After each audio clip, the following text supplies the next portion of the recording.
So I've got 2 grinders plus a horizontal table for those.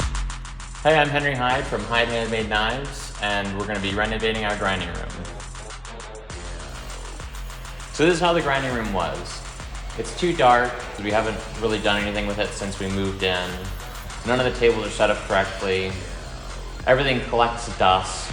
It's hard to sweep under them, so we gotta make a change. I got inspiration for this build by visiting the Center for Metal Arts in Johnstown, Pennsylvania. Just a weekend at that shop, I wasn't limited by my space. The space was actually set up for that kind of work, so I actually felt like I really wanted that in my own space.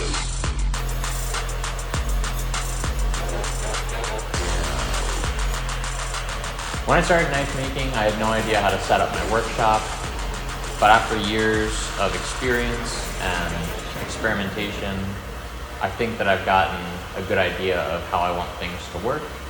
So I hope this inspires future or current makers to reassemble their shop in a way that works for them.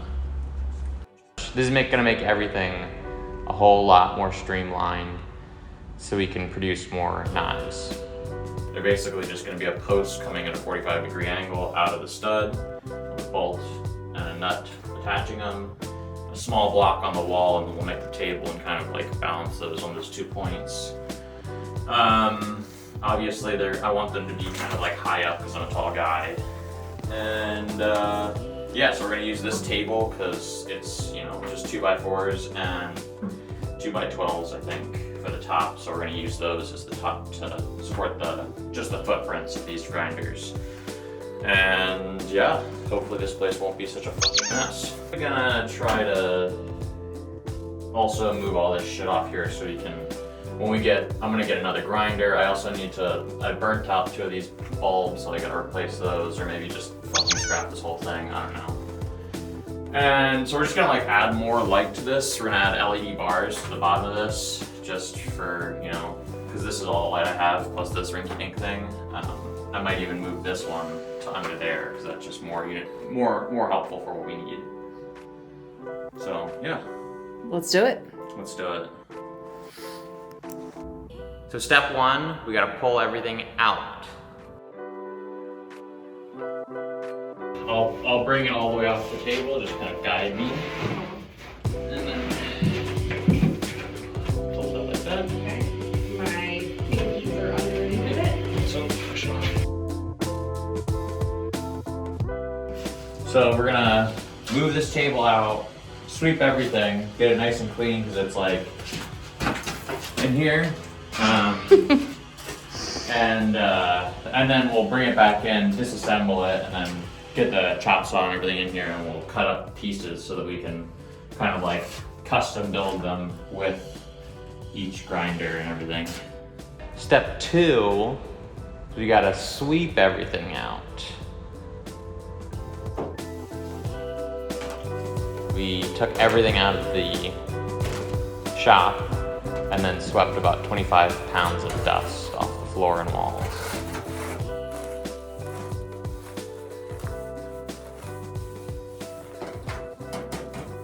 So the hope is that with these improvements, it'll be a lot easier to keep it manageable. So obviously you want to wear your dust mask while you're doing this, or you'll inhale about 5 years of junk. Take a couple years off your life if you just breathe in all that stuff.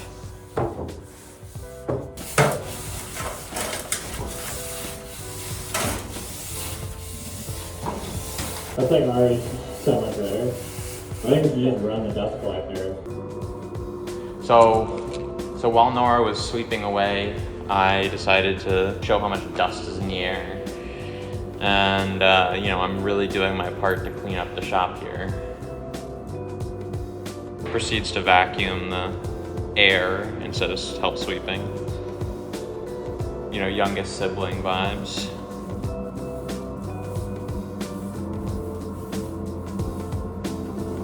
We gotta replace that broom. That thing is like that little curled one. That thing does nothing. Yeah, so you can see the bucket here is, you know, it's full of dust. I don't know. 60% of our exports are dust in the trash can. Step 3, we gotta take apart this table and start building our first 2 stands for our grinders. This is the part of the build where we started to realize that like things were not gonna go our way. Like this is where we started to run into our first problems, where we realized that all of the screws were stripped and either too deeply recessed to get our bits in there. And that's where we kind of were just like, all right, get the sledgehammers out. We gotta just bust this thing apart. If you're doing a project like this, make sure you think before you do what you're doing. Think about how it can or should work and try to get as close as you can there. If you're doing a project like this, I would say that you should probably let go of the hammer. Be patient with yourself because you're gonna mess it up, and make it as fun of a process as you can. Don't worry too much about it. I get a little workplace rage. Make sure things are safe, I guess. I don't know. Be safe. Try not to cut off your finger or multiple fingers. They're not all gonna be the same length. That's okay. We'll just figure it out. But hopefully when we get the struts in, it'll be okay. So we're gonna essentially just on either side of the beam, we'll cut whatever this angle is and go on either side of the beam, and if we need to add more supports we will. So here's where we realized that using a long board as our back post for the table to hold it onto the wall would be easier to put it on in a one long bar for the whole thing rather than to use individual pieces on each stud.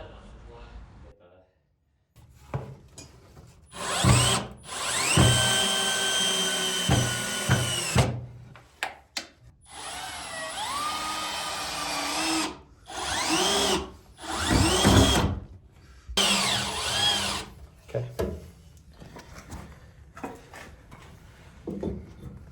Yeah, so this grinder's only, I think, like 80, 90 pounds, but we've got me, I'm about 210, 205. So, pretty confident in that. There's a little wiggle to it, but we just won't try to fuck with it too much. You know, for not knowing what we're doing and having taken it apart to do this, we got pallets from the other side of the building that were just kind of sitting in a pile, so they fit the footprint and they're already built, so that's 1 or 2. We're gonna get the next one on the next stud there.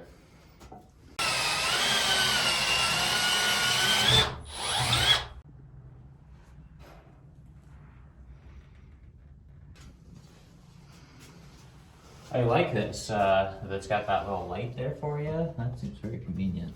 Yeah.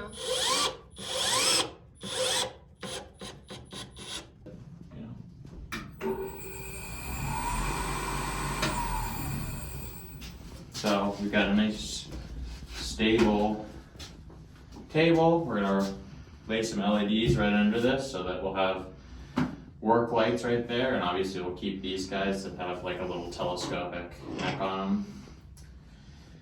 And yeah, good day's work, I think. All right, so we got this light in. We got the grinder in yesterday, so we're gonna get the second grinder in. But first we're gonna work on this wall.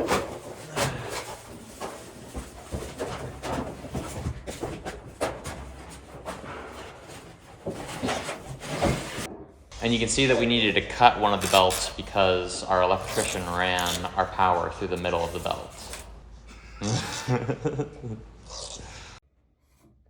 So by the end of it, we did figure out how to put that post in at the correct angle. So as we're starting, it's definitely not, you know, yeah, I'm a knife maker. I'm not a skilled woodworker or anything like that. I'm not really skilled in much of anything except for burning myself, cutting myself, and making sharp things, I guess, yeah. So I'm building my stand for my KMG grinder. It sits lower than my broadback, so I want to get the two on the same plane so that they're equally as tall for me. The thing is that I already built one of these stands and it's sitting up in the corner of the room, easily in plain sight, but I never saw it until after I built this one. And all that speed squares that I put in there really didn't do anything because at the end it was anything but square. Yeah. So don't do what I did. I had the squares in on the flat floor, and then to drill everything, I pulled it up off of the flat floor and took out all the squares and then just drilled it. So if you're gonna do this, take out the step where you put the squares in and just go for it. All right, it's a big lift.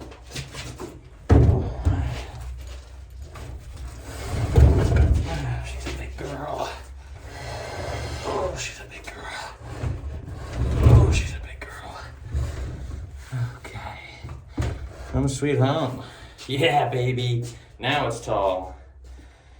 All right, so we're gonna move these grinders over. We've kind of run into the middle of many problems, but this is just another one of them. So if you're standing at this grinder, you're gonna be standing here, but if you're standing at this grinder, we expect to have, you know, two people grinding at the same time. So the problem is that on this KMG, I'll be standing here, and someone else will be standing a little too close to be rubbing shoulders. So we're just gonna take we just have 4 screws holding this box in place.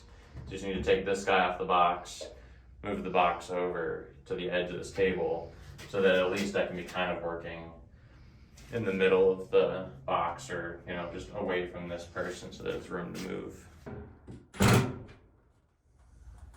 See? One more.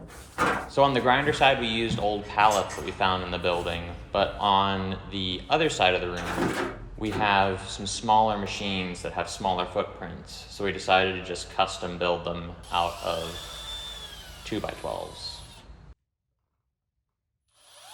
Yeah, a whole lot of this was just figuring it out. You know, we'd always have plans for, oh, it's going to go in at this angle, and it's going to be, you know, this and that, and then it's a bunch of, you know, guesswork, but we made it work. So the hardest thing about the project was probably just getting started on it, knowing what to do, knowing where things should go. And a lot of that is kind of just in the moment, and you go back and fix it as you fuck it up. So we added this light, and then we added this bar as well, which took a lot longer than we thought, because it was gonna, you know, over here we had our studs to go off of, and we had to kind of sight down the stud behind the wall. So it took a little longer, but I'm really happy with this. So we've got our 2 disc sanders here, and we'll probably keep our, you know, our shop vac underneath here so we can sweep up all the dust. So on the buffer stand, we thought we knew where the stud was, and we didn't. So we had to move the diagonal beam over a little bit. So it wasn't in the center, but it was still pretty rock solid. What's wrong? If we put it there, we're not gonna be able to get a screw down. Let's see about that. We can get a screw down on this side, so we use. Ah, shit.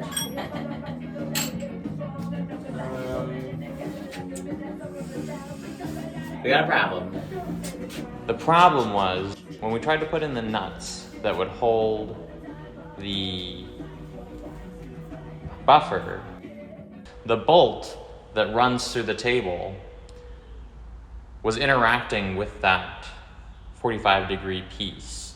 So what we did, we just had to invert it, hammer it through, because it was interacting with that piece. We had to just give it some love taps, and then it was fine. It was kind of a pain in the ass, but it was fine.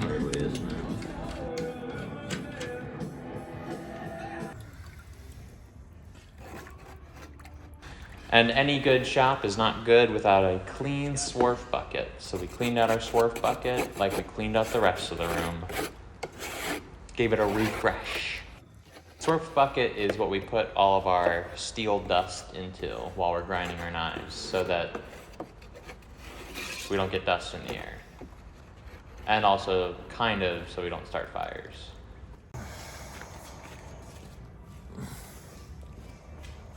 So we're just moving these hooklets. We put them in earlier. We put them in too low. It's going to interfere with our swarf bucket here. That's going to catch all the sparks and dust. So I'm going to put it in like right there. So we want it to be like somewhat under the wheel so that it's connected to our air collection system. So it'll just suck it right off the platen as the dust comes through. Will the tube be able to fit past the bucket there? Well, they won't be there together. So the buckets for metal. Gotcha. The air collections for like wood dust. Gotcha. Yeah. Okay.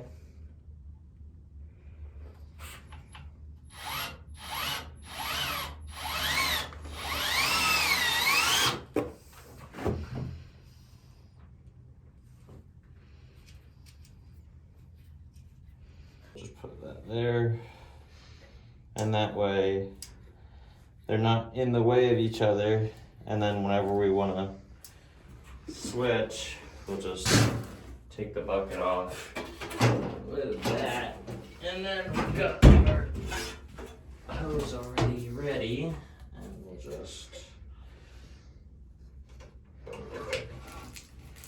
attach it like that-ish. Now it'll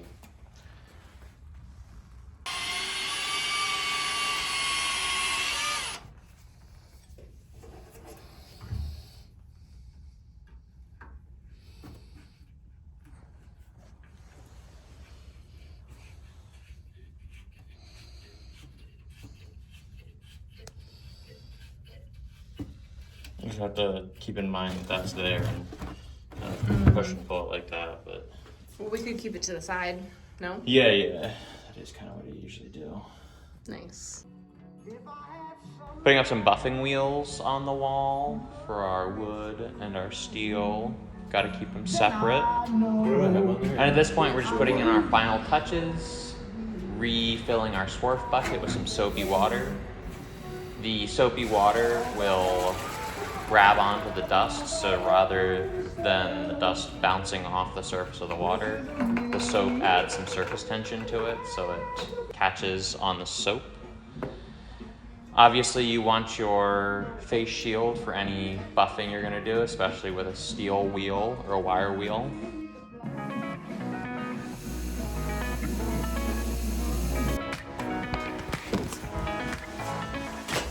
Alright, so we're done. This is our third day working on this, and we're just finishing it now. We're going to move on to the rest of the shop. Before we do that, let's show you kind of what we've done. We replaced the table that was here with these two stands so I can get under them and keep them clean. A lot of dust is produced here, so I was kind of tired of how much mess it was making. And then we've set up this other side. Finally, we've actually started to make this wall more useful. We took the whole table out and kind of just attached everything, keeping that same principle of keeping the floor clear. So yeah, we've got, and then also we've set our belts up a little bit better so that we're just keeping the ones we've used so far in here and keeping the larger storage outside on this wall. Because we have such a small space, we don't really want to cramp ourselves. And then we've got 4x36 grinders for handles going in right here, and we'll add another light bar here. And that is everything we've got planned. Yeah. So if you like this content, stick around. We might have more by the time that you're watching this, but we'll have some knife making content. We've heard that's pretty cool. And that's pretty much all I do, actually.